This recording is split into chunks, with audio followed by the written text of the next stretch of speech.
Well, it was tough. It came down to be Mary Poppins and Wizard of Oz, and then we thought this was more iconic, and we knew we could involve elementary students in this more, and so that was why we chose it. I think last spring when Mr. Antut and I were talking about doing this show, I think the thing that has always held us back from doing it is trying to match that iconic expectation.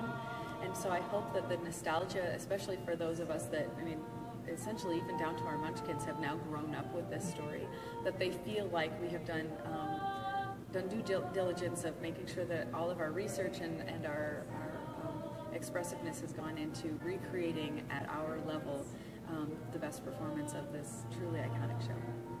One of the things is when you watch the movie version, you don't notice all of the background incidental music.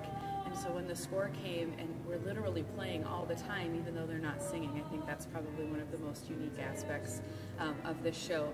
The music in its entirety isn't really too difficult because a lot of it is unison singing, which is definitely different from what we did last year with Les Mis or in previous years. But the complexity of what's going on in the orchestra pit is pretty astounding, especially for the cyclone scene and things like that. A lot of timing has to happen for those kids listening to cues and such as we do that. Right, we are in Munchkin Land, which is just one of the many sets, and this was a difficult one to design for because there's so many different scenes. You know, there's the witch's castle, which was depicted by the bricks on the periactoid, the Emerald City.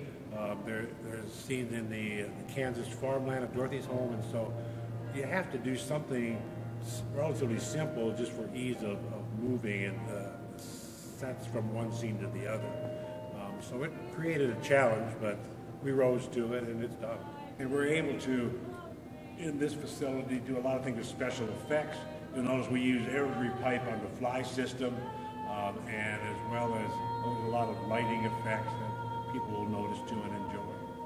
The kids are having a good time because it is a fantasy piece, and so they're able to, you know, with the Lion and the Tin Man and the Scarecrow and the Munchkins and the Ozians and the Jitterbugs, there's such parts that you would never get to play in any other show, so it's been really fun for them. So fortunately, 2 years ago when we did Beauty and the Beast, I had the opportunity to work hands-on with a prosthetic piece to create the Beast.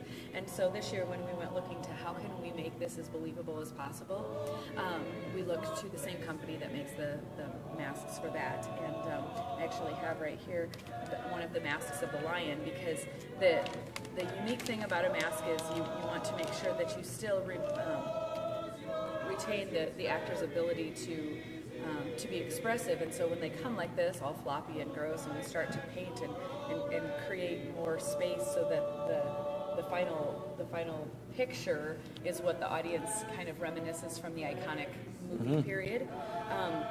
It takes a lot of hands on deck for a show like this, because whereas Beauty and the Beast, I could kind of handle that one fantasy-like character piece. Here, like you said, with the Tin Man has to be painted in every area that's not covered by his costume has to be painted in a silver and still articulated as a makeup artist would in all of the lines and such. And then the Scarecrow, we've spent hours on Pinterest this show, just coming up with how can we make it within our makeup crew's abilities, but also, you know, to the level that allows the audience to really fall into the show.